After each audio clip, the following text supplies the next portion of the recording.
Thanks very much for coming, and thanks everyone who was here at the last one and is staying for this discussion. So we have a new panel, new subject. This is on rethinking European security. I will briefly introduce the speakers. Those of you who are alert may notice that Bruno, who was meant to be with us, has been replaced by Pavel there. That's Pavel Bayev. He's a research professor at PRIO, an expert on Russian foreign and security policy. And yes, Bruno sends his apologies. He's grading exam papers at the moment, which he couldn't get out of, and I'm sure the students will be happy that he's actually doing that. Next, we've got Jocelyn Maudsley, who's a professor of politics at European politics at Newcastle University, expert on European security, defence policy, and the political economy of European defence production. Then we have Zina Bechner, is that? Bechner, thank you, who is an assistant professor at Maastricht University, who focus on security issues in Central and Eastern Europe, and in particular the geopolitical dynamics shaping EU policy regarding states bordering Russia. And here on my right, we have Veli-Pekka Tinkkanen, is that? Almost there, who's a professor of Russian environmental studies at the Alexandria Institute at the University of Helsinki. And his research examines the intersection of geopolitics and energy policy and relations between Russia and Europe.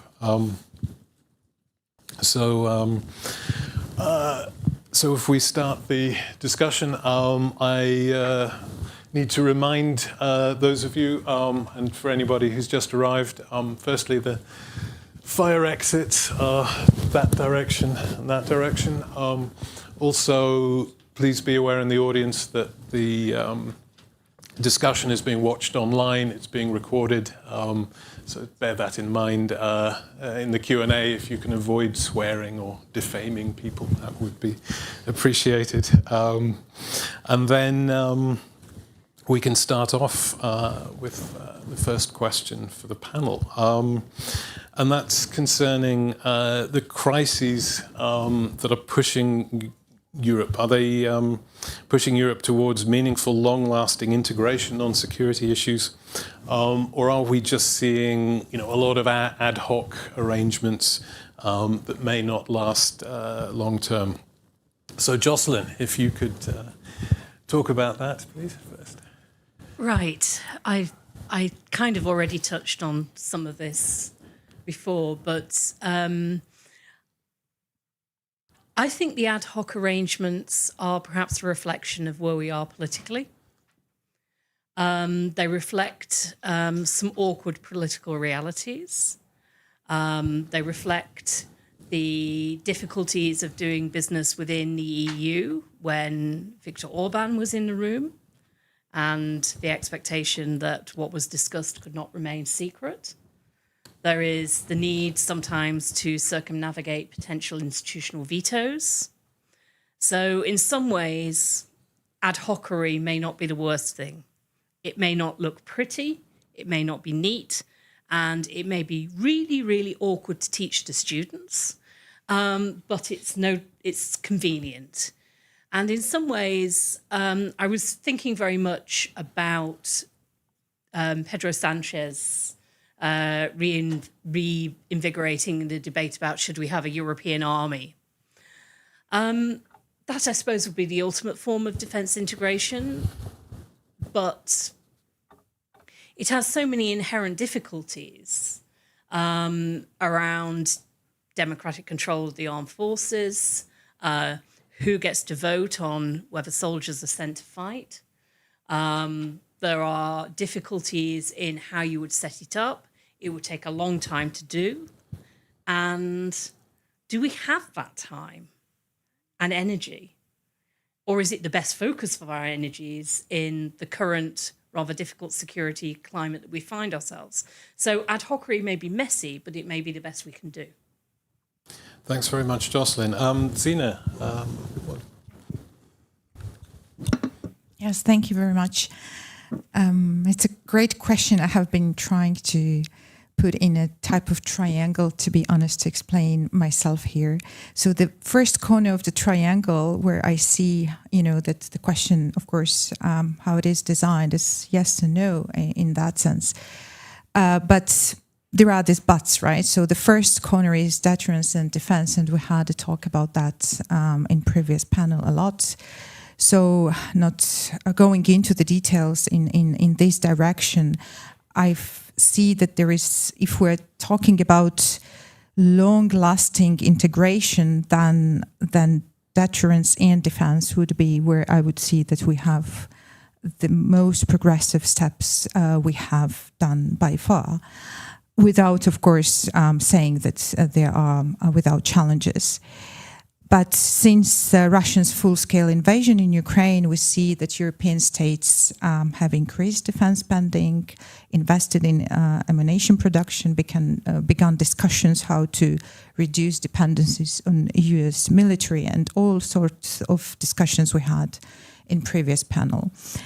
The second corner I see is the political agency, which you have already mentioned. And this is one of the challenging corners of European integration, and that has a huge relationship with national states and content specific agencies of our kind of national programs within the European Union.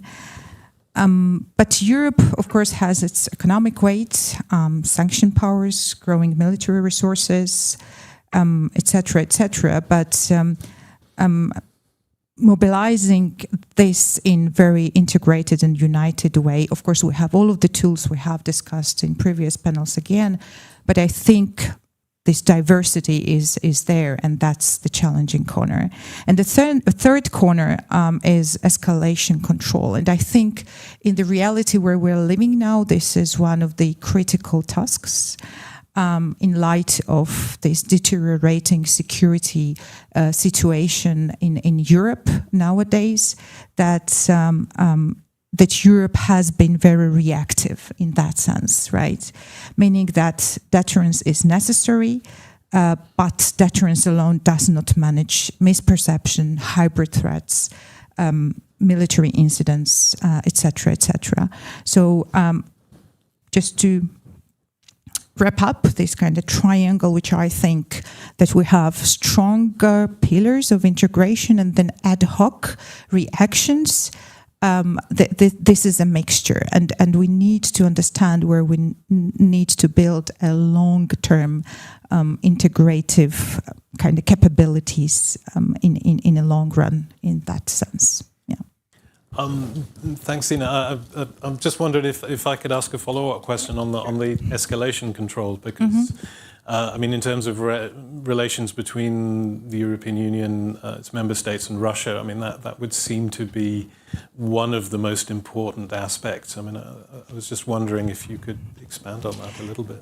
Yeah, absolutely. So when we're talking about escalation control, of course, it then, I think it's where we feel very vulnerable, but the message I would empathize here that we should not start from kind of vulnerabilities, but from building our deterrence in a sense that to empathize what are our, strengths in a way, how we can mobilize the tools we have been building within the European Union, of course, but then we have to take in account these context-specific developments outside even our let's say, borders, right?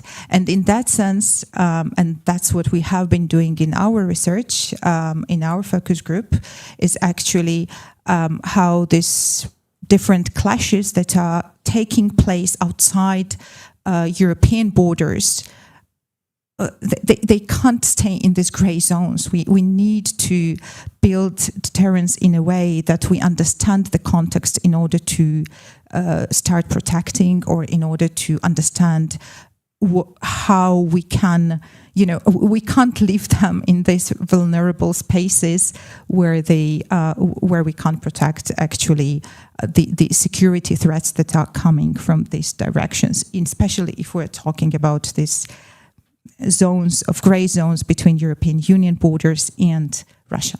Yeah, thanks very much. Veli-Pekka?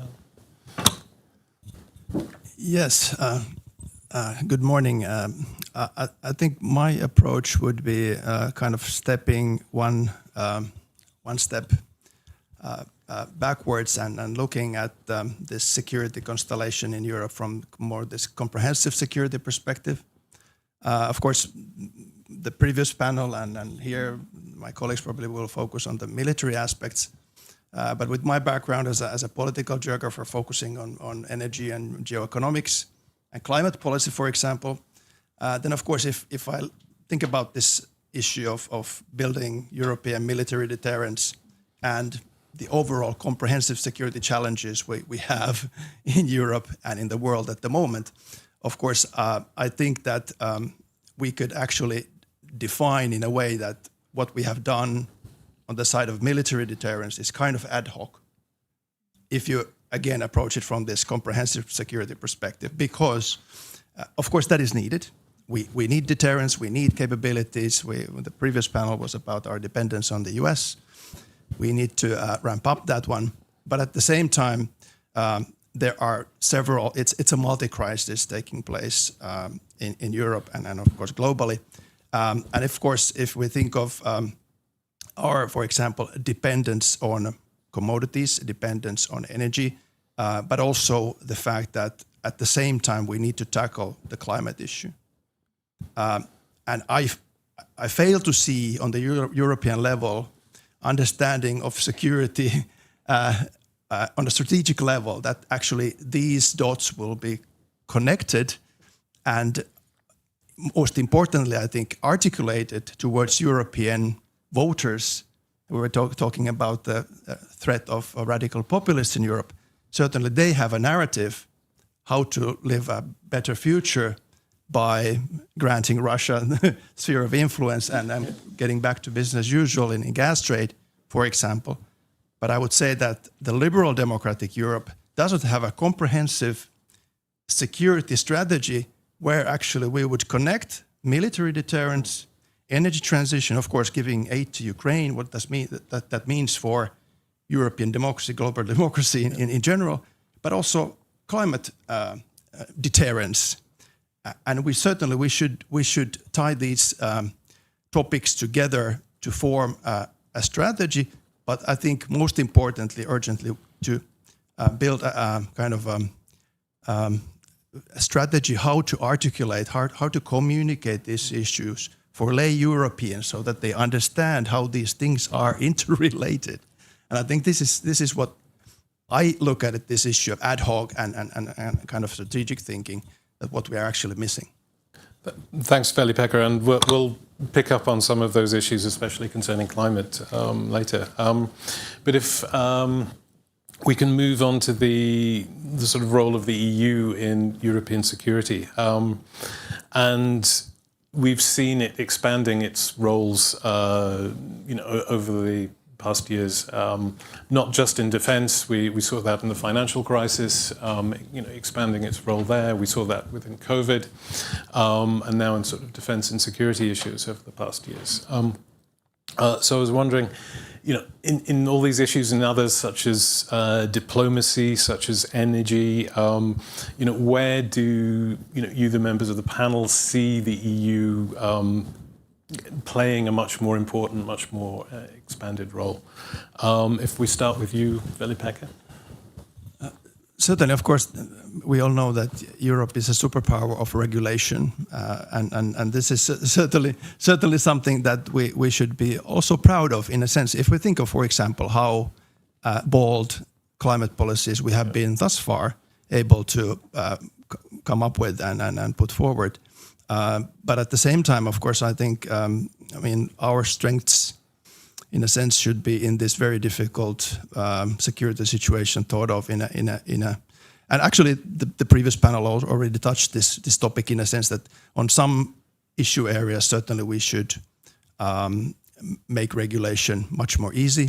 For example, deploying renewable energy capabilities there, that procedure certainly should be much more easier because that is actually a security issue. But at the same time, on other issues, other domains, we certainly should stick to that kind of our regulatory superpower position. And certainly climate policy is one that in this very situation when, of course, everyone understands that we need to put our money also on the military side. But doing that in the expense of reducing climate ambition is really a wrong step forward. Thank you. Sina? Thank you. I would focus on EU role as an actor, as an project, the most, let's say, successful project we have witnessed in terms of the integration and in terms of attractiveness, how it is perceived from outside, right? Again, bringing the focus of what is going on outside European borders.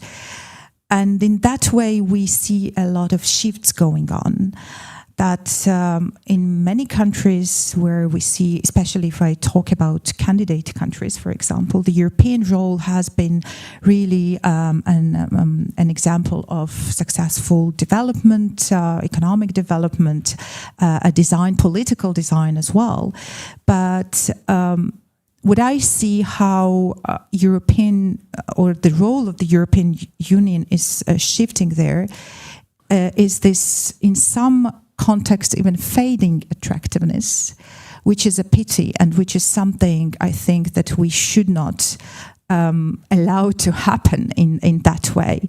That EU as an, we have a lot of academic discussions about EU as a peace project, right? As a term that was mentioned in previous panel, as a normative power, or EU that was this agenda setting and normative kind of interactiveness is in that.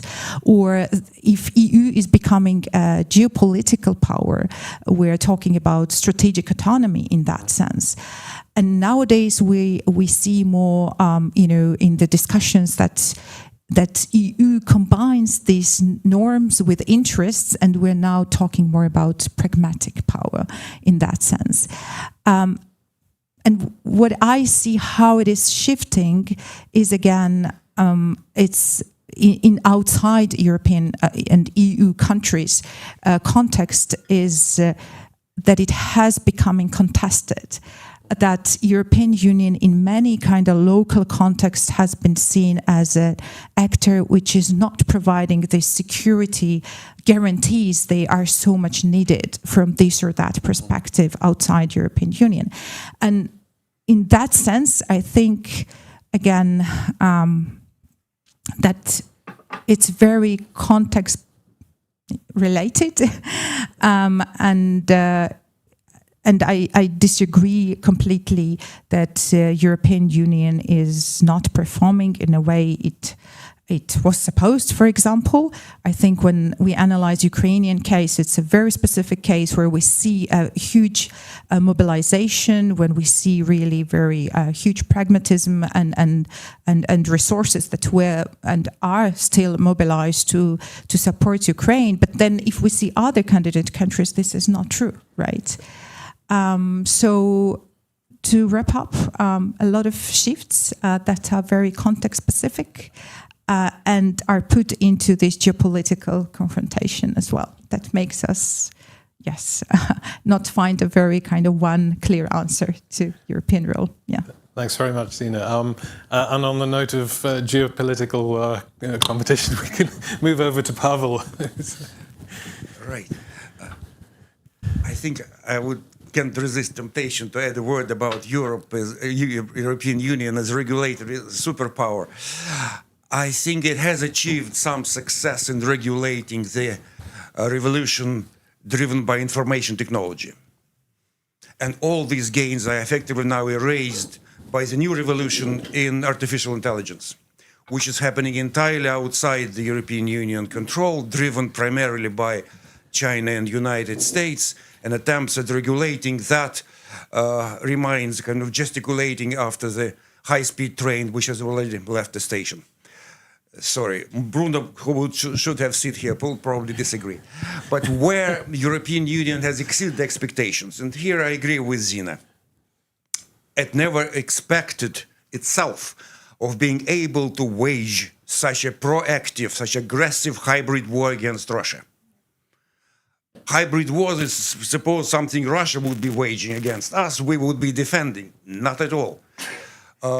In diplomacy, in sanctions, in supporting Russian opposition, in propaganda, in various dimensions of this hybrid war, the European Union has suddenly gained profile and was able to act and make a difference to the degree nobody expected. I think that is one success story which now focuses on the point that the war is coming to an end. The war has exhausted itself. It's now there is a need to suggest some sort of framework for ending the war. And the negotiators on the US side, this kind of magnificent duo of Witkoff and Kushner, are not really up to the task, very obviously, or they are entertaining propositions which are entirely unacceptable for Europe. How Europe can step in here, who would be the negotiators, what sort of platform to adopt, not just supporting Ukrainian ideas, but really being able to develop its own. That's a big challenge, new challenge for European diplomacy. I don't think Angela Merkel would be a suitable negotiator. My proposition would be very much for Jens Stoltenberg, with the only reservation that Norway is not a part of the European Union. Sweden has rethought its neutrality and joined NATO, and Norway is still unable to rethought its attitude to the European Union. So here we are. But great suggestion for Stoltenberg, but maybe he would be a good compromise candidate. Yeah. Yes, I think he would perform better than Mario Draghi, for that matter, who is very much kind of now the frontline candidate. But it's also a question not of personality, but also of a mandate, and agreeing on the kind of a way out of this deadlocked war, so that all interests would be tied together, that it will be not something which Ukraine would embrace and Russia would reject. Ending the war necessarily means a compromise, and it's really difficult to draft that. Big challenge for European diplomacy at the moment. It remains to be seen whether the EU will be up to the task. Thanks very much, Pavel. And over to Jocelyn. Always difficult to go last on a question like this. Two things that I want to say. I will channel Bruno's influence and say that at least the European Union is trying to regulate the big tech firms. Nobody else is. So, you know, I think we have to chalk that up to at least some success, because I don't think any of us are particularly keen on the vision that the leaders of those big tech firms are putting forward for the future of the world. It doesn't appear to be one that takes citizens very seriously at all. So anything the EU can manage to do is good. Second thing I think that may be important is something that both Zinia and Pavel have touched on, and that is being an alternative in global diplomacy. If the US has exited the stage of free trade, of regulation, of climate change, mitigation, etc., then there is a role for the EU. And I think it's notable that in the last 18 months, the EU signed a number of major trade treaties that, for example, the Canadian leader came to the last meeting of the European Political Community. That's not happened before. And you start to see countries like Japan signing on to what would otherwise be European statements. I think that's a sign of perhaps the reasonable medium-sized states stepping up and forming a coalition. So not everybody wants to end up being squashed in the great power politics between the US and China. And the EU, I think, is an important point of reference for those who'd like to avoid that. Thanks very much, Jocelyn. So Veli-Pekka, you mentioned energy issues, and energy has been absolutely central within European security discussions policies. Certainly, we're going back to 2022. You saw a dramatic reduction in European imports of gas from Russia, not completely removed, but decreased a lot. A lot of concern about whether there was enough gas available, for domestic heating, for industry, etc. In the short run, and especially sitting here in Oslo, we've seen, a reliance on Norwegian oil and gas supplies, increase in imports in LNG from around the world, imports of gas, but also, increased production of coal, which raises very big questions about, the other ambition that Veli-Pekka mentioned is the transition to a low carbon future, and so which is also, absolutely vital. So can the panelists talk about whether there is a trade-off there? Is it possible to simultaneously go for energy independence and also go for decarbonization, or are the two ambitions, not feasible together? If we start with you, Veli-Pekka. Yeah, thank you. Well, I think Europe has no option, really. We have to try to do many things at the same time, and this is exactly what I started my discussion, that we are kind of, if I look at the discussion in Finland, for example, we are bordering Russia, so of course this urgency is hand-felt concerning the military deterrence needs. This discussion that we need to put more and more money on military capabilities, and maybe for some time now forget about energy transition and a climate ambition. We can deal with that issue later on. And I think the same kind of thinking is prevailing in many European countries, that we kind of pause for a while, at least, this climate ambition and energy transition investments, for example. But actually, if we look at it from the comprehensive security perspective, and even if we exclude climate change and its huge security implications for the globe, but Europe as specifically southern parts of Europe. Nevertheless, if we only focus on our energy dependencies at the moment, you mentioned that we had our Ruxit, we get rid of Russian energy by far, but at the same time, what we have done is, of course, become dependent on American LNG. And this certainly is, a factor that the US is using in blackmailing on the military side, Europe, that is one extra reason why actually it is not only about what we did after 22, that we got rid of Russian dependency, but actually we maybe now during the last year we have realized that it's not actually Russian fossil energy that is the problem, but it's fossil energy in general.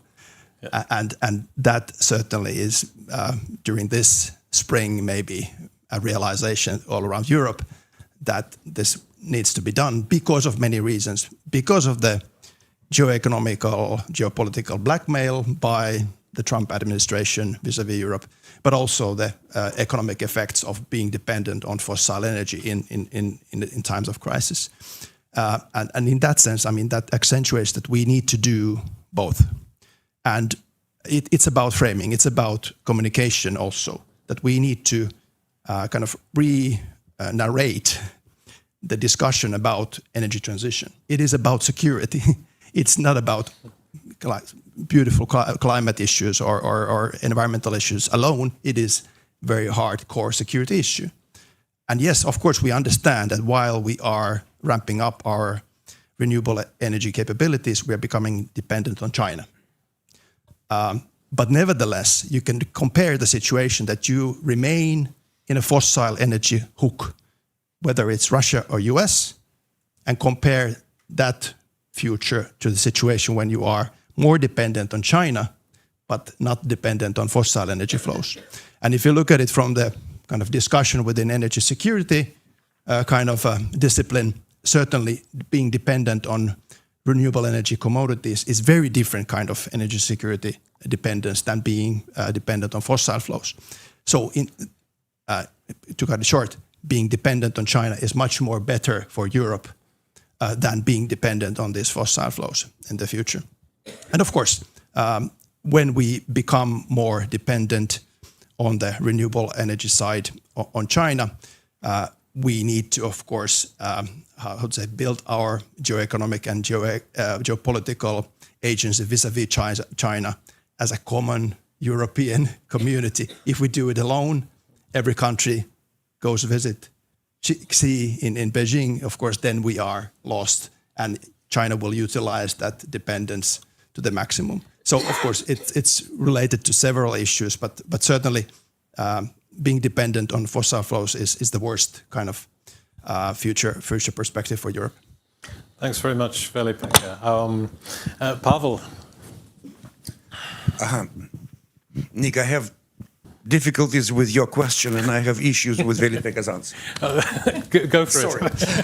I think the question is, can we do it simultaneously, proceed with the green transition and reduce the dependency upon imports? It can only be done simultaneously.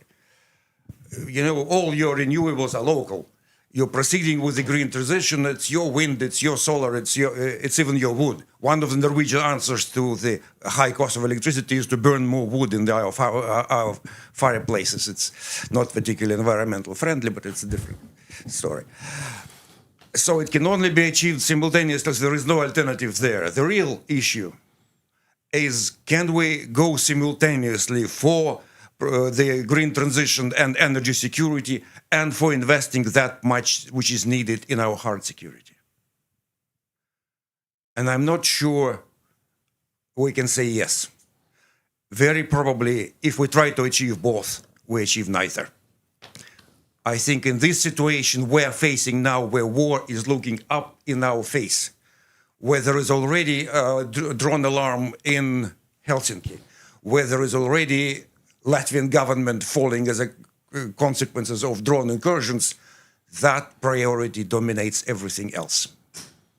I am not sure we can afford to invest what is needed in our hard security and at the same time continue with our climate philosophy, which essentially is we need to invest a lot so that 30 years from now we will make a difference, or maybe not. Veli-Pekka, you can see. If I can reply. Of course. I mean, if you look at Spain's position on US, the way Spain has been able to be bold vis-a-vis US during the last months is because they are energopolitically, they are independent. It's a solar wind power country today. And that is a factor that we need to take into account here. And certainly, of course, I understand the fact that Europe is economically not in a very good position to invest all the possible money into renewables. But certainly we need to think about renewables as an investment to independence in many respects. And that, of course, then builds the picture in a different way than either or. Thanks very much. Zina, would you like to weigh in? Well, not an expert on resources and especially this topic, but I think what we're talking about is this energy trilemma, right? That goes with security, goes with sustainability and affordability. And in this triangle, it's really very hard to balance, right? If we invest in one, then we have to take from another one. And in that sense, I think where we feel that we in European Union are vulnerable because we are dependent. And if we exchange one dependency on another dependency, then it's still dependency in that way.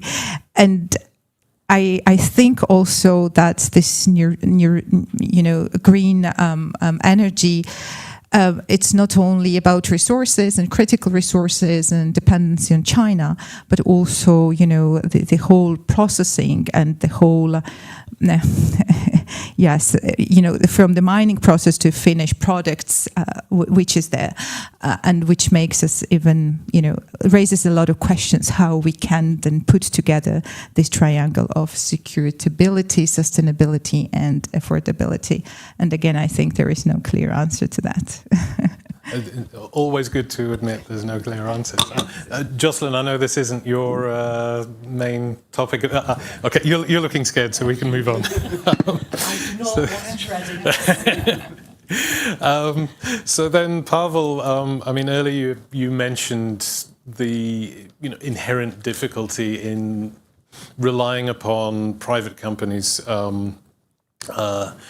located outside of Europe, and this raises very important questions regarding democratic accountability. How can democratic institutions regulate companies located outside your national borders, outside Europe? But at the same time, these companies are producing technology upon which we depend. Do you have anything more to add on that before I hand it over to some of the others? I think there is a difference in this whole approach. On the previous revolution related to information technologies, where Europe achieved some success and was looked upon as really an important pioneer, innovator in balancing the kind of regulations and stimulation. I think in the new revolution which is unfolding related to artificial intelligence, which has a lot of military implications, and I'm watching that on the Ukraine battlefield very much, that a European attempt is much less convincing. Europe is too far behind. Europe, it's not, we were regulating the kind of titans of revolution of international information technologies like Google and what's, and now we are kind of super giants which are developing and investing colossal amount into artificial intelligence, and Europe, I'm afraid, has no answer to that.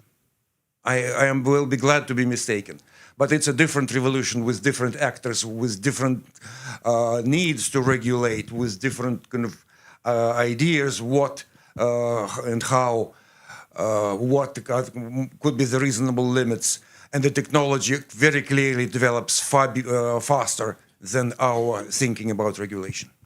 Thanks, Pavel. Jocelyn, I know you've had some thoughts on this. This is something that concerns me increasingly, actually. The way in which the Draghi report framed economic growth and innovation, and it's all in the language of we need to catch up with the United States. And I wonder sometimes whether that's actually the right way to think about it. We frame everything in the we need a DARPA, we need a Silicon Valley, and does that actually produce good technologies? It seems to produce an immense amount of hubris. And I rather wonder whether we might end up thinking that we were quite sensible in being behind.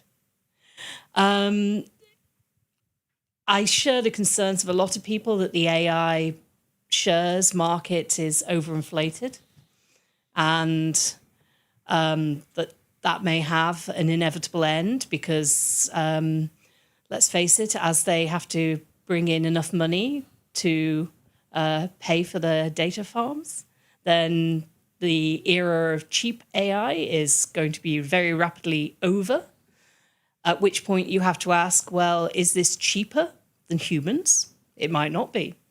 Certainly the first businesses and universities in the United States who went wholesale for AI are apparently getting some really horrendous bills to renew their contracts. So, I'm a bit of an optimist on this. But I think where Draghi got it right is that we really, really, really need European alternatives. And we have to get better at that kind of technological innovation, because we are worryingly dependent on the United States in far too many tech areas. And that comes down to just everyday stuff like our systems of payment in shops. You know, if Visa stopped doing business in Europe, we'd have a problem. And just a very tiny example. Universities across Europe a couple of weeks, 10 days ago now, discovered one dependency. Many of us use a learning management system called Canvas, which got hacked. And by people who took the data that was held at a large number of universities and made ransom demands. Now, Canvas's parent company, Infrastructure, paid it off. But we're now faced with the uncomfortable fact that is the email communication system within this setup actually GDPR compliant? Who has access to our students' messages to us? And it's that sort of thing that we should and could, and I understand from last night in Czechia, there is indeed an alternative system that they use. We could have an alternative. And why don't we? Why do we just pay vast amounts of money to these American tech firms and increase our vulnerabilities? I was wondering if you could expand on the issue of personal data. For example, we've got US firms in charge, in European countries managing medical data. Is this something that we should be worried about? Yes. Yes, I do not want Palantir anywhere near any of my personal data. And unfortunately, I live in a country with a government who seems quite keen on that as an idea with our health data, for example. I think it's all extraordinarily worrying, and it will have appalling effects potentially on social cohesion. Because one of the things that worries me about the health data is that it's a very easy way of dividing society and citizens into groups that could be deemed more or less productive, more or less vulnerable. And in a heightened security climate, that leads to all sorts of extremely undesirable futures. And I think we all know where the last low-tech efforts at that led. So I think it's really worrying, and I think we really do need slightly more controlled European alternatives to a lot of this. Thanks very much. And Veli-Pekka, you mentioned dependency on Chinese renewable energy, but of course that imposes great problems for how Europe could actually regulate that industry. Could you expand on that, or anything else you might want to? Yeah, I could actually take a historical example on these dependencies on the energy field. And of course, if you look at the 2000s and who were the players in energy game, so to say, between Europe and Russia? There were big Russian companies, Gazprom, Rosatom, Rosneft, huge companies compared to those companies that in Europe were doing business with these and importing basically oil and gas from Russia. And nevertheless, our discussion on interdependency was that Europe's market is huge and we have the muscles, and I'm afraid that the same kind of thinking, which is unrelated to the reality, that actually how on the kind of national, local level, who are the actors vis-a-vis huge Chinese companies in this very situation, it is basically the same. So in that sense, of course, there's no option that we establish a huge European company that is on par with Chinese companies. That's probably not going to happen. But at the same time, that should accentuate the fact that we should, on a policy and political level, try to come up with foreign energy policy. And of course, this is very difficult task to do.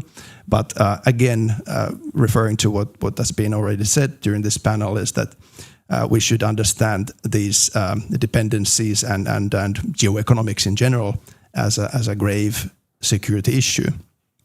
And actually, that is also linked to Europe's kind of future geopolitical agency, that if we are able to kind of build a common energy policy on foreign policy terms, then of course, I mean, we can manage much better, as I said, this dependency on China, for example, than being again in a kind of atomized actors. And of course, this is a general European problem in all domains. But I would say that especially in the energy field, this is very, very central. Yeah, thanks. And I can also add, very important point that, you know, the assumption you mentioned that, well, we're dependent upon each other and they depend on us as a market, has been sort of raised since the early part of the 20th century, and it's consistently proved to be wrong. Aggressive actors have been, shown again and again to be willing to give up that, opportunities in order to take, militaristic actions. So then, if we carry on the debate upon dependencies, I mean, firstly, if I could ask you, are there any dependencies we haven't mentioned, which you might think are important, but more importantly, what dependencies should Europe try to avoid creating in the future? And again, we can talk about technology or energy, but also we can talk about diplomacy and wider subjects about that, like that. So, Veli-Pekka, if you can talk about that. Certainly, and of course, this is much more philosophical answer than maybe you would like to, we to like hear. Philosophical answer. Yeah, but I think one, and that's linked to how Europe also is seen in new member states, but also future member states, and certainly, I think, I mean, language, narratives, concepts are very central. Of course, it's part of the world of diplomacy, but at the same time, I think if you think of our agency in the future, but also our kind of dependency on certain immaterial products that we import to Europe, and I'm talking about fear. We are actually, if we look at Russia's influence over Europe throughout these decades from first year of Putin's power, basically it is about Europe importing fear from Russia. And I've said previously that the biggest commodity that Russia exports is not oil or gas or weapons. It is fear, and this is what Russia knows very well. And it has to do with language. It has to do with narratives. It has to do with concepts. And my example is from 2014, 2016. I was could be defined as a Russia scholar that was critical of Putin and Russia after 2014. Nevertheless, even I used concepts like the conflict or crisis in Ukraine, not war or ever even a proxy war. And this is just an example of that. If we think of our future capabilities to manage our weaknesses and strengths, certainly one area is that we need to be also culturally much more aware of our dependencies on imported concepts that actually do not define the issue at hand specifically or correctly. But it is an imported kind of commodity. And as I said, this is a philosophical answer, but I think there are many examples of how these concepts are being, and China is very kind of clever also putting, for example, that just yesterday I had a discussion on Japan, that Japan is, because of the situation with the US and the likelihood that US will not protect Japan in a way that is accustomed to, Japan is probably going to increase its military capabilities because of self-interest. But that is being framed as militarization. And again, this is a concept that is very loaded. It is not that they're building their deterrence or something, but it is militarization. And this is just example that how via words we're actually giving our independence to foreign actors. And of course, there's no answer how to confront and combat this. It is just being more aware of cultures and strategic cultures prevailing in different parts of the world. Thanks, Veli. I mean, two follow-ups. First, we will be going into these issues in greater depth later in the week, so people in the audience are encouraged to follow that. But also, it's also remarkable the extent to which a lot of debates, cultural debates, very specific to the United States, are very quickly imported into Europe, via social media, etc. I mean, Pavel, I was wondering if you've got a comment on the sort of importation of fear, but also more generally on what dependencies should we avoid creating. Certainly, fear factor is something Russia is very good at playing at, and the nuclear exercises which are going on today on the background of Putin's visit to China is a good example. But I don't think back in the year of 15 and 16 that we avoided the use of war related to Ukraine is a consequence of that. Ukrainians themselves didn't use the war. There were diplomatic relations. There were kind of trade ties continuing. Yes, it was a very peculiar kind of militarized crisis, but as far as war is concerned, I think it's something which we confronted only in the year 22. But I think besides exporting fear, Russia is very good at another export of corruption. And I think that was a major instrument of Russian foreign policy, and again, up until the year 22, where a lot of ties of this sort have been interrupted. But I think presently the kind of huge issue confronting Europe as far as dependency is concerned is United States. And there are new dependencies emerging in the course of the Trump administration, in particular with import of LNG. And there is urgency in that dependency because, well, the next crisis about Greenland is certain to happen this year, and LNG might become a part of that crisis.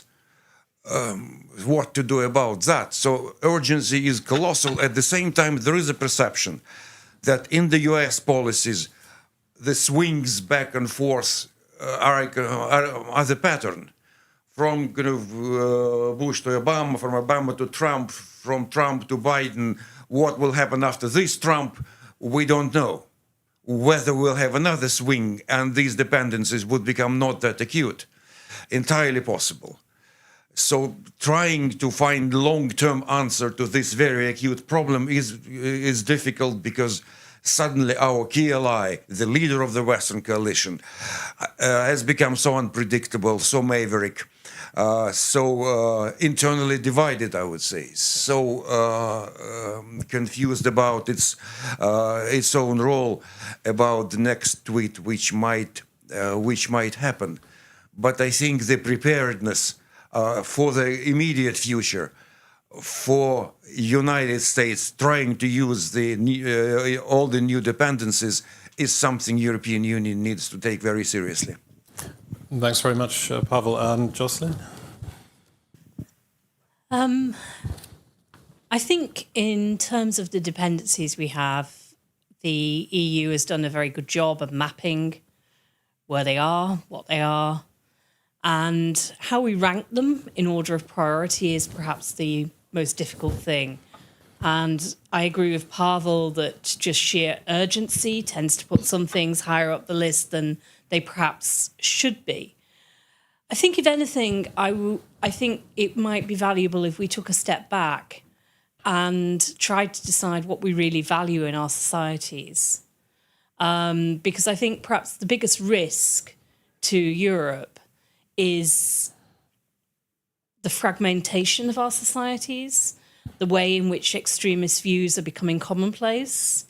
And in some ways, that's, a feature of social media. If you're from an English-speaking country, you have a particular disadvantage now because it all happens rather quickly and you're a very easy target. But I find I think one of the biggest problems is that too many people feel they don't have a stake in our futures. They don't have a stake in society. We were talking last night, a group of us, about how difficult it was for younger generations to buy property.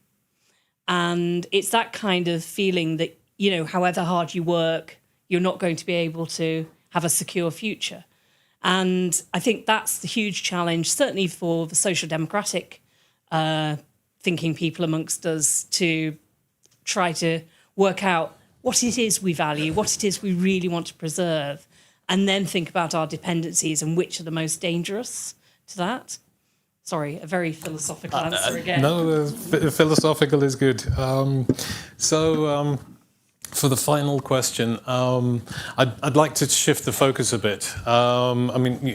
We've been talking a lot about the sort of giants striding the global stage, Washington, Moscow, Brussels, Paris, Berlin, etc. But if we look at the states which are the focus of the geopolitical competition, especially states in Eastern Europe, South Caucasus, places like Georgia, Moldova, etc., where there is competition between Russia, between Brussels, between European states, also the US involved, obviously. I was wondering if the panel could talk a bit about, the role of those countries. We can start with you, Zina. Yes, thank you. Three things. In terms of future role of the states, I see first is state capacity and resilience, and this goes with this ecosystemic understanding of our, let's say, that we can't really divide how we're functioning in one sphere and then build another one as a trade-off of, functioning society. And if we talk about Eastern Europe and even more South Caucasus, then these vulnerabilities are even deeper than in case of European societies nowadays. So I think this first pillar of state capacity and resilience, and we're doing a lot, I think, from the European Union to help to resist hybrid interference, control corruption, maintain legitimate institutions, and so on in different countries. And it's impossible to generalize, but for some extent more in other cases. I mean, there is a huge difference if I talk about Moldova and its interconnectedness with the European Union market and so on. And if I talk about Georgia, those are very different cases, and Ukraine is a unique case in that. So just in sake of time, and we can discuss that in more details, of course, in discussions, but I think that the state capacity, as I mentioned, and building resilience is important part of that. Second is strategic alignment without loss of agency. Yes, there has been a lot of discussions on that as well, how these countries have started to navigate their existence between this EU-Russian rivalry. And again, there is no very easy answer to that. That they recalibrate, they recalculate, they feel more vulnerable in this shifting dynamics of EU-Russian contestation, and we will have a panel on that tomorrow, so please come and join us. But again, I think that if we then understand this context where this confrontation are really taking place in a very different forms at the end, then it also tells a lot about their role and what could be done in that sense. But again, there is no one kind of recipe in that. And third is, I think, democratic accountability and EU crisis management that has become more state-centric in that respect, and defense-oriented when we count these different hybrid threats, foreign interference into elections, the trust to democratic institutions, and because, all of these countries, or most of them in Eastern and Europe and South Caucasus are in some type of liminality, within liminality, because they're going through some type of transition. And in that sense, their role could be, of course, that they could bring a lot of layers of instability in that sense. That will be very hard to tackle with, because one thing, and again, I'm back to this ecosystemic understanding of security, how these different crises that are there, they're interrelated. And plus to that, of course, we're going through our own internal crises here.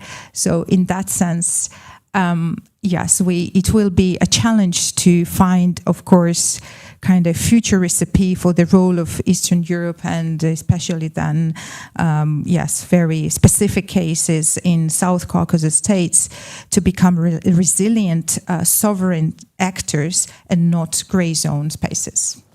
Thanks very much, Zina. Pavel, do you have it? Only a few words, perhaps, that in the EU policy making, there was a particular pattern in relations to the kind of new candidates. When Sweden, Finland and Austria joined together, and then the Visegrad countries joined together, and then there was another wave of enlargement. And the same thinking was in creating the Eastern Partnership. Yes, these countries are kind of sort of together. And now we see a situation that they are all entirely different. That in the EU policy making, it's impossible to make a policy which would bring together Belarus and Georgia and Armenia, even and Moldova. Every country needs to be taken on its own merit. And I think the most important impact on all these relations is still Ukraine.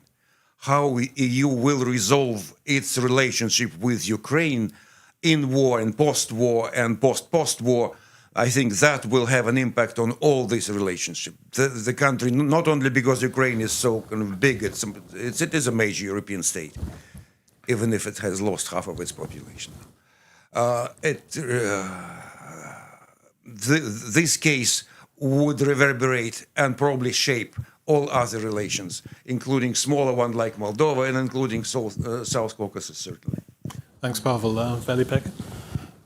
Well, I would approach it from economic and energy perspective, in a sense that if you look at what Europe should and can promise to these countries today outside of Europe is a very different innovative economy than what Russia, or for that matter US at the moment, can provide. Because if you look at again the geoeconomic pressure that Russia and US are actually using against Europe at the moment, it is not very luring if you think of what kind of innovative economy you will have in the future if you rely on 20th century technologies, meaning fossil energy future.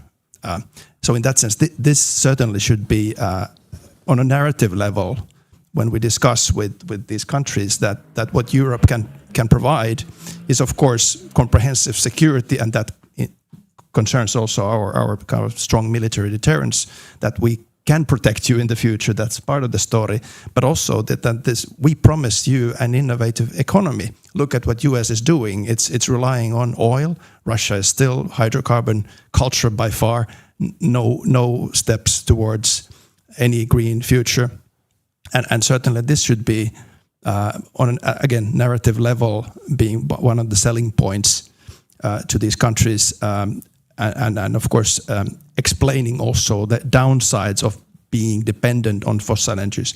There's a concept of fossil populism that what Hungary is a prime example. Orban's Hungary was a prime example of this. That how subsidized oil and gas was utilized to build an illiberal system and maintain that power. And this is what Russia and US are trying to do for Europe or the candidate countries.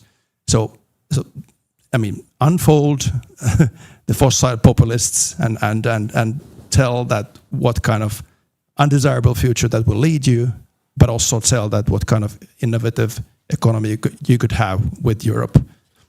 Thanks very much, Veli-Pekka. Jocelyn, do you have... no, that's fine. I know you're not an expert on the region, so... okay, thank you very much to the panel for a very rich, stimulating discussion. We can now open things out for a question and answer from the audience. Please do speak into the microphone when you like to ask a question, and also please do identify yourself. So I'm looking for any raised hands. Yes, there's one there.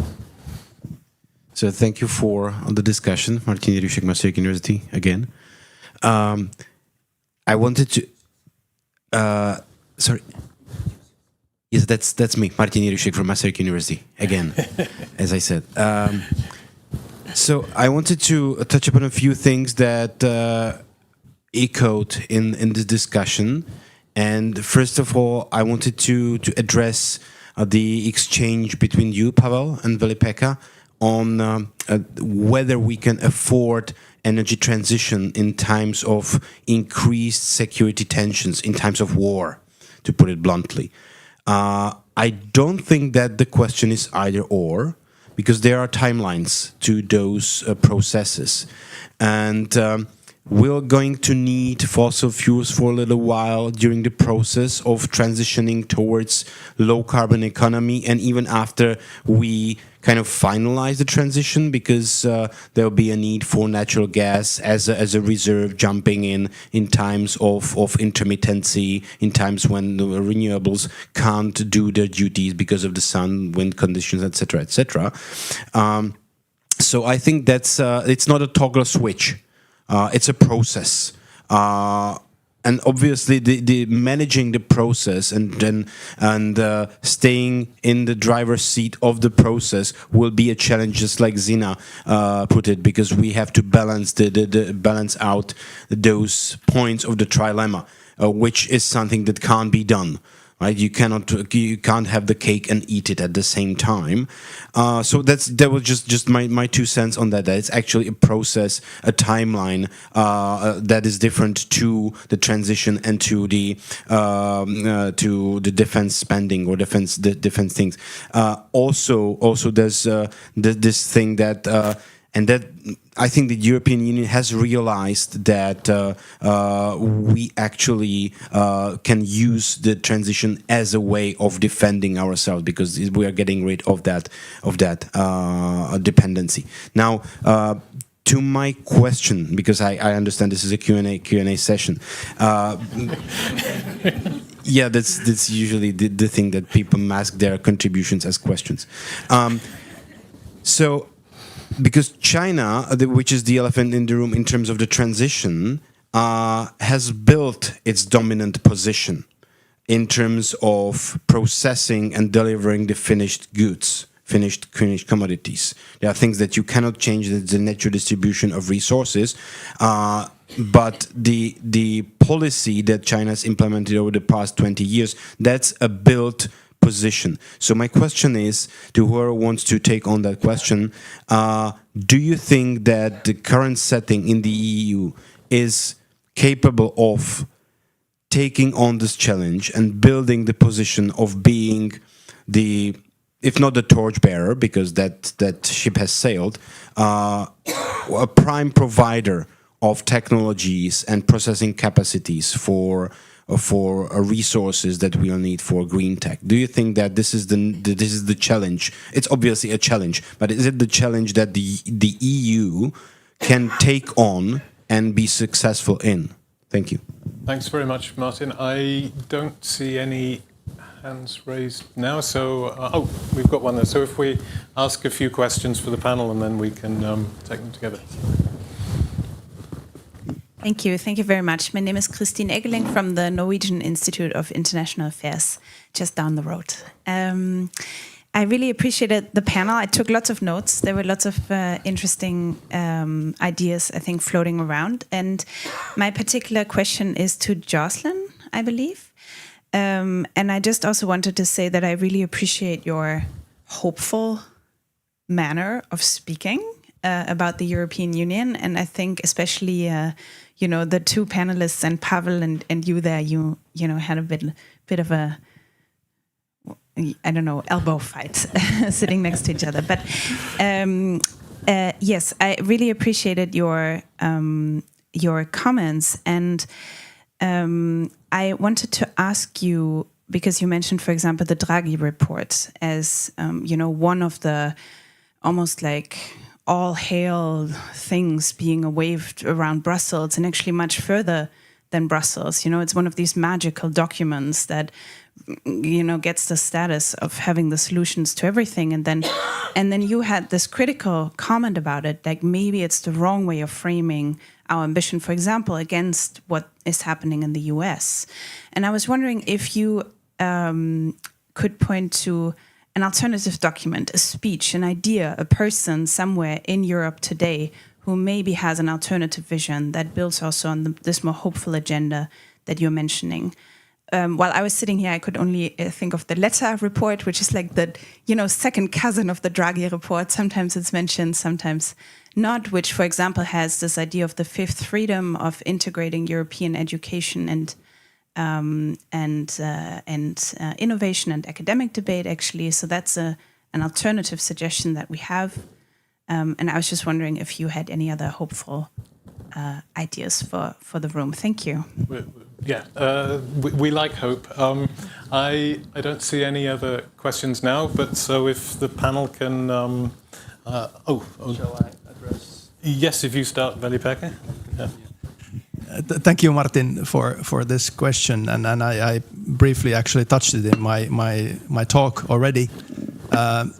Certainly, of course, it is not only that Europe is already dependent on when deploying and building our renewable energy capabilities, we're dependent on not only metals from China, but also whole commodity chains and technologies. And of course, we have to differentiate between these that yes, China could utilize, and it has utilized, basically stopping some rare earth metals, for example, entering Europe. That is another kind of problem compared to the technological dependencies. And if I would be kind of planning the European renewables future, of course, I would be more worried about the technological dependencies. So basically this idea that there is a kill switch for a wind park, for example, than on the metals, because of course also if you look at globally mining development on renewable metals and materials side, lots of is happening at the moment. It's of course at the moment very China dominated, but also this European friendshoring is taking place. So in that sense, I don't see that as big problem as the technological dependency. So in that sense, I would put effort on building European capabilities to basically run our own renewable energy systems on our technology. Thanks very much. Would one of the panel like to carry on with energy, or before we move on to the question for Jocelyn? Yes, I don't think we are really in a big quarrel with Veli-Pekka, because there are certain facts already in the wartime, that the plans for a green transition, that the plans for European energy security have been revised at least several times, starting from the year 22, when the energy import from Russia was very significantly cut, and including the year 25, when Europe finally saw the need to increase defense and related spending to a level of 5%. Inevitably, the money can only come from that. So there is always timeline which is shifting, which is changing. Priorities are not carved in stone. They are necessarily revised as the situation changes. And now we have the war in the Gulf, which again makes a different push in revising the timelines and priorities, which generates a new squeeze. We're only probably seeing the beginning of that squeeze. The main impact is still in the making. We will face certainly a much greater energy crisis in the coming months than we have experienced so far. The shock of this war, as far as energy prices, energy markets are concerned, was kind of amazingly little. The oil price increased only twice. You know, that's as little as you can expect. We are coming now not only in the price situation, in a situation of really physical shortage, when all your reserves and resources are becoming way too little. But again, this crisis will certainly have an impact, another impact on the same set of priorities and timelines, which are in each revision pushed even further. So yes, we need to do that as soon as possible, but we have no money. You know, that's that plain reality. Affordability, the third leg of Zina's triangle, is going to inevitably comes into play. Yes, we need to progress with that, but resources are finite. There is not only energy crisis, but also the crisis of European finances. Very clearly. So what money is allocated where is shaped up by several consecutive crises, and the next one, which is coming with the Greenland, will have its own impact. I don't think it's far away. Doesn't mean we're ready for it, but dependency upon the United States is in the making. In this context, dependency upon China, your question, looks rather unworrisome, so to say. China positions itself as a force of stability in the global system, predictability, as kind of a real supplier of goods and services which are not interrupted, which are not politically, not weaponized. At least, you know, that's the image they're trying to project, that they are not initiating tariffs, they are only responding, they're not initiating wars, they are only, again, kind of trying to find the solution out of that. So the current posture of kind of China, both in terms of presenting its ability to generate technologies for green transition, sustaining that momentum from which the United States is obviously opting out, I think that this dependency will come into play, definitely. But we have a bit more luxury of time of dealing with that. Okay. Veli-Pekka, you were itching to say something. I mean, if you can be very quick before we hand over to... Well, just one sentence. Think if Europe's electricity was not produced 50% by renewables, it was, let's say, 20%. How much bigger bill the war in Iran would have put on our shoulders? I would say that Europe would be bankrupt already. Thanks. Thanks for being brief. Jocelyn, then. A colleague told me last week that I'm annoyingly optimistic. But I do hold the unfashionable view that, while definitely imperfect, the European Union is a lot better than anything else around. And, you know, maybe we have to actually recognise sometimes that we're very fortunate to live in Europe. It's a decent continent to live in. We've looked out in the general scheme of things. So, you know, maybe just for once we need to challenge this Europe is a failure, sort of we're rubbish at everything sort of narrative that seems so popular right now. My beef with Draghi is a very specific one. A lot of that report suggests quite strongly that a huge engine for innovation and wider economic growth will come from defence industry. I don't actually agree with that. I think it's too deterministic. I don't think that is where the real innovations are necessarily coming from. And I think it's deeply misguided to assign too much of our innovation efforts into one small sector. It has to be spread much more widely, and we have to recognise where our collective innovation strengths lie. So that's my beef with Draghi. I'm afraid I've been trying to think of an optimist in European economic policy right now, and I can't think of anybody. If I have a brainwave in the next few hours, I will find your email and send you it. But I can't, off the top of my head, think of anybody. Oh, Ellie Peck. Go on. Just a small comment on exactly this Draghi report and much kind of emphasis on military innovation is exactly what I was talking about in the beginning, that we are lacking this kind of comprehensive look on how our future looks like. And for example, I mean, if we would integrate sustainability objectives to our military deterrence, they are totally apart from each other, unfortunately. For example, building our military capabilities in a way that, of course, dual goods, that they benefit society, but also that we can build them as green as possible, because that will then boost also our green industries by far. And this is just an example that how we shouldn't put our eggs in one basket. I have a PhD student writing on precisely that. Right. Zina, do you have anything? Please. Thank you. I literally didn't want to sound pessimistic about European Union. I do agree with Jocelyn that this is the best what we have.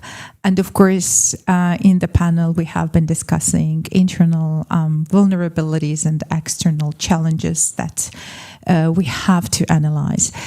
But maybe the thing that you sensed is, and what I think is also very important to think about, how the Russian aggression against Ukraine has been weaponized in a way that it has been used as a tool to empathize the vulnerabilities of Europe and the meaning of Europe outside European borders. And that is something that makes me really angry every time when I have to go outside our European comfortable zone that we have built.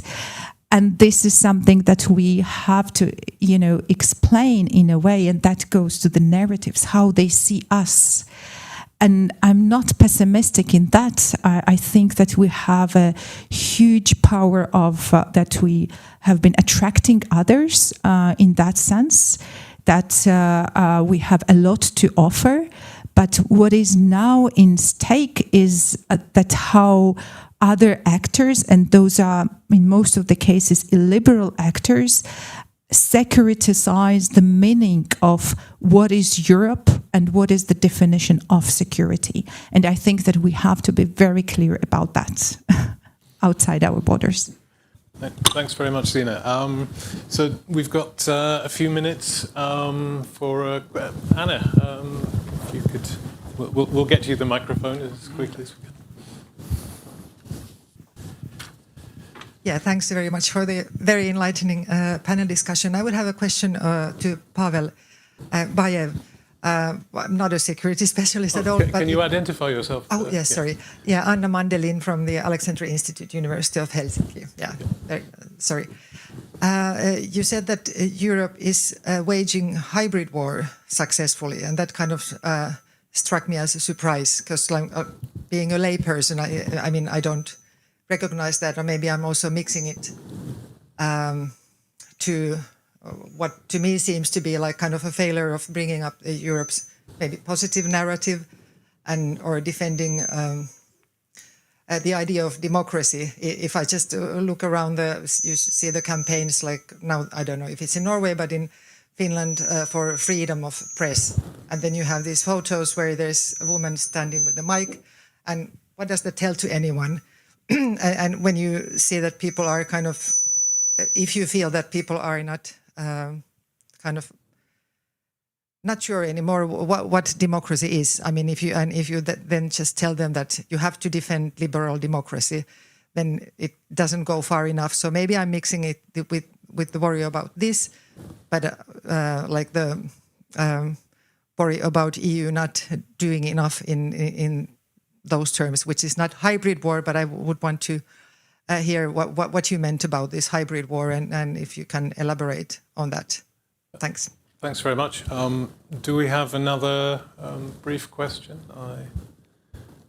Yes.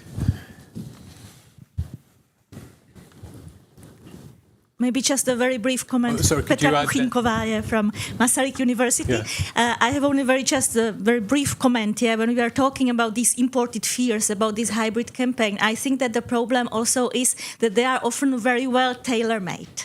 I think that Russia is very good in this, actually, especially in those countries that were parts of the former Soviet bloc. Yeah, and you were also talking here, about this fossil, populism and these things that people don't understand very well, that climate policy is also security policy, and it really works in certain contexts. Yeah, we could see how it also worked, for example, in Czechia, in the campaign before parliamentary elections, before elections to the European Parliament. Motorist Party, for example, get thanks to it to the government, and they influence not only climate and environmental policy, actually in Czechia today, but also the foreign policy. Yeah? So I think that this can be problematic. So if you can maybe comment on this briefly, I think that this is really disturbing. Thank you. Thanks very much. I'll hand it over to the panel. If you could limit yourself to 1 minute each, that would be appreciated. We can finish on time. I'm starting, right? Yes, you start. On hybrid war that Europe wages against Russia. Hybrid war certainly is a term which is open to a lot of interpretation. And there are many elements to that. In fact, in Helsinki, there is a center of excellence on hybrid war, which has been developing this theoretical and conceptual as well as practical recommendations for, I think, for 10 years already.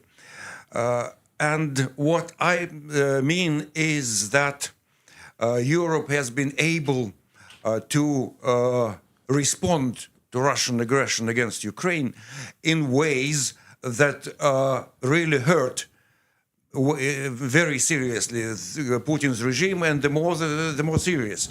Not only sanctions, which is definitely the strongest tool in the hybrid war, the economic pressure, weaponization of your economic ties, that's what Europe did effectively against Russia, a key element of hybrid war. But also in countering Russian propaganda and in succeeding in breaking Russia's kind of propaganda wall inside the country, in funding all sort of media sources, media platforms which are able to reach inside Russia, which Putin is trying to counter. Direct attacks on the integrity of Putin regime. That's your hybrid war. That's what Europe is doing. So there are kind of many other dimensions in that. There is a cyber dimension, of course. But it's also very clear that Ukraine is one important element of that war. That Ukraine is going against Russia in hybrid dimension with European support in ways which Russia wasn't prepared to. It's not only about killing some Russian generals on the streets of Moscow, it's also about being able to influence Russian society and Russian economy in ways that create a lot of problems for Putin's regime. And yes, certainly waging hybrid wars and maintaining integrity of your democratic norms and institutions is an interesting new task for Europe. How to combine one with another. It's a war which dictates its own priorities, which really breaks many of your mental schemes. When Ukraine creating an ecological catastrophe in Tuapse, every ecologist would say it's horrible, and we are genuinely celebrating that. So things are kind of changing. I'm not sure whether we will celebrate ecological catastrophe in the Gulf of Finland. Remains to be seen. Okay, thanks very much, Pavel. And if we go in order, so Jocelyn next. Yeah. I'll just pick up on Petra's point. I think one of the most urgent tasks we have is to strengthen our political institutions, get off Twitter. That appears to be the most malign influence in most European states' politics right now. And I'm glad you still call it Twitter. Prosecute corrupt politicians. It shouldn't be as easy as it was for Orban. And we now know the playbook. We know how to counter it. We're just not doing it. And we need to. Yes, I will pick up with Petra as well. And I would just, in sake of time, would be very short in a way that I think that the way how we have to understand these different challenges are that they're very interrelated with each other, that this is this cross-dimensional, ecosystemic, comprehensive security approach. And in that sense, and that's something we have been talking about. So energy dependency can become political dependency, for example. Technological dependence can become information dependency in this or that way. Or industrial dependency can become military dependency in this or that way. Again, and supply chain dependency can be a diplomatic vulnerability at the end, as well as societal polarization and this democratic backsliding could be a security risk at the end. So this is kind of, just to wrap up the logic that we have to address all of these different dimensions in one, comprehensive security mindset to tackle with this and that challenges. Thanks very much. And Veli-Pekka? Try to be short because we're over time. Yeah. But yeah, concerning hybrid war, Europe waging that against Russia, I don't think so. If you think about the definition of hybrid war, there is illegal and violent actions, and that is what Europe does not do against Russia. Providing information for Russian citizens is not violence. Concerning the fossil populism, that is exactly what I think is a major issue in the kind of all European level, not just in Czechia or Hungary, for that matter. Certainly, that emphasizes the fact that fossil energy, culture war, nostalgia, they play into this identity politics inside Europe, and that certainly is something that we need to confront in all kinds of ways concerning our own narratives, how to confront that, but also regulation concerning hostile information avenues. Okay. Thanks very much, Veli-Pekka. I'd like to ask for a round of applause for the panel.